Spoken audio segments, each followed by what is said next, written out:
Assalamualaikum warahmatullahi wabarakatuh. Halo rekan-rekan pejuang RSP, salam hangat semuanya. Kembali lagi dengan saya Sigit Nursasongko dari Divisi Internal Audit. Di video pembelajar kali ini saya akan share mengenai metode pengambilan keputusan untuk membantumu sukses. Materi kali ini saya kutip dari seorang penulis yang bernama Muhammad Ihsan Medina. Oke, jadi baik seorang manajer maupun staf, kemampuan untuk membuat keputusan harus kita miliki. Nah, untuk membantu kita melakukannya, ada beberapa metode pengambilan keputusan. Metode-metode ini umum juga disebut sebagai tools atau teknik mengambil keputusan. Digunakan untuk melakukan pemecahan masalah secara efektif. Tidak hanya itu, metode-metode ini juga dapat membantumu untuk merasa percaya diri atas keputusan yang diambil. Lantas apa saja metode pengambilan keputusan itu? Oke, langsung saja kita bahas.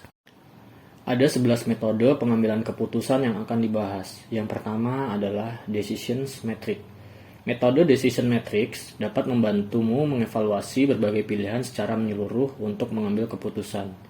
Melalui informasi dari Decision Matrix, kita dapat membuat urutan dari setiap opsi keputusan berdasarkan kepentingan dan kebutuhan. Lalu yang kedua ada daftar pros atau cons. Metode pengambilan keputusan lain yang bisa kamu gunakan adalah daftar pros atau cons. Dalam metode ini, kita membandingkan seluruh keuntungan dan kekurangan dari beragam keputusan. Untuk melakukannya, kita bisa membuat daftar dampak dari setiap keputusan dan mempertimbangkan setiap signifikannya. Dengan begitu, kita bisa memahami setiap pilihan keputusan lebih baik lagi. Lalu yang ketiga, Decision Tree. Metode pengambilan keputusan ini menggunakan analis statistik. Analis statistik dapat membantumu memahami masalah yang membutuhkan proses decision making secara bertahap. Decision Tree akan berbentuk seperti grafis atau model yang menjelaskan penilaian dari setiap opsi keputusan beserta kemungkinan outcome-nya. Melansir dari Indeed, metode ini akan sangat berguna jika ada ketidakpastian saat mengambil keputusan. Yang keempat, Cost Benefit Analysis. Cost Benefit Analysis adalah metode pengambilan keputusan yang digunakan jika setiap pilihan memiliki dampak terhadap finansial. Metode ini dapat membantumu menilai biaya dari setiap opsi keputusan dan keuntungan yang dimilikinya. Dari sini, kita dapat menentukan keputusan apa yang memiliki keuntungan paling besar dengan biaya paling sedikit.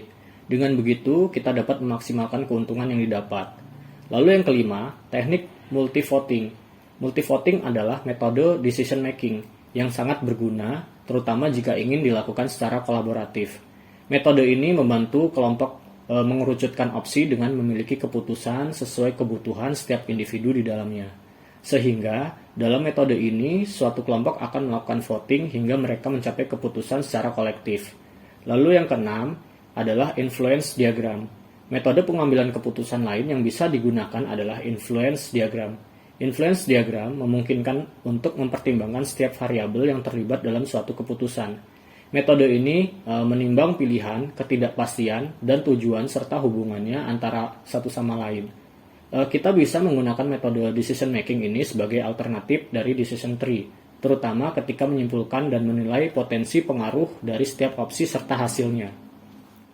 Yang ketujuh ada trial and error. Trial and error adalah metode pengambilan keputusan yang tergolong aktif, karena kita dapat mengetes beragam opsi keputusan dan menilai hasilnya. Metode trial and error melibatkan uji coba terhadap opsi keputusan tersebut dan mengevaluasi setiap manfaat secara langsung. Trial and error biasanya cocok digunakan untuk membuat keputusan dalam skala dan dampak yang kecil, serta keputusan bisa ditarik kembali. Yang kedelapan ada Pareto Analysis. Analis Pareto adalah sebuah metode pengambilan keputusan di mana kita menilai setiap opsi dari proses decision making yang kompleks dan berdampak besar. Melalui metode ini, kita dapat mengurutkan opsi berdasarkan prioritas dengan menentukan keputusan mana saja yang memiliki dampak paling besar. Dari sana, kita bisa memaksimalkan dampak dari keputusan yang dipilih. Tentu, hal tersebut akan sangat menguntungkan, terutama jika ingin mengambil keputusan untuk keberlangsungan perusahaan atau bisnis. Lalu yang kesembilan ada analisis SWOT.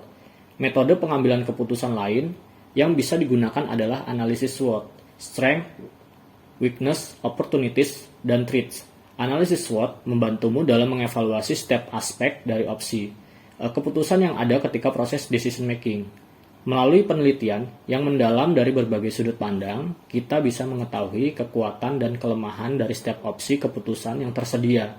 Dari situ, kita bisa memaksimalkan kekuatan dan kesempatan setiap pilihan serta meminimalisir kelemahan juga ancaman yang dimiliki. Yang ke-10, analisis space. Analisis space atau political, economic, social, technological memungkinkan kita untuk menilai beragam faktor eksternal yang dapat mempengaruhi hasil dari sebuah opsi keuntungan.